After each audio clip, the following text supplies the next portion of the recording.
আগে এই ভিডিওটা দেখুন, তারপর আমি কিছু কথা বলবো, শুনে যাবেন।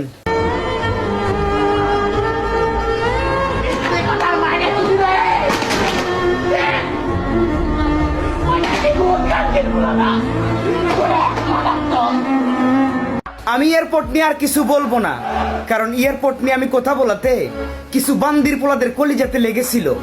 আমার এই ভাইটিকে দেখুন, সে কি স্মাগলার নাকি প্রবাসী। 5 থেকে 6 বছর সে দিনরাত পরিশ্রম করেছে এই প্রবাসে, তারপর সে এক গুচ্ছ স্বপ্ন নিয়ে দেশে ফিরেছে। আর এয়ারপোর্টে যে তাকে এভাবে হয়রানি করা হয়েছে, এটার জবাব কে দিবে? এয়ারপোর্টে এরা কারা বসে আছে, কারা এই প্রবাসীদের সাথে এমন কাজ করতেছে? আমার এই প্রবাসী ভাইটার কলিজাটা আজকে ফেটে যাচ্ছে।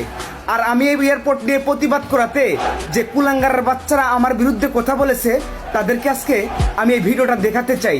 সবাই এই ভিডিওটা একটু শেয়ার করবেন, পুরো বাংলাদেশকে একটু দেখিয়ে দিবেন এয়ারপোর্টে প্রবাসীদেরকে কি পরিমাণ নির্যাতন করা হচ্ছে।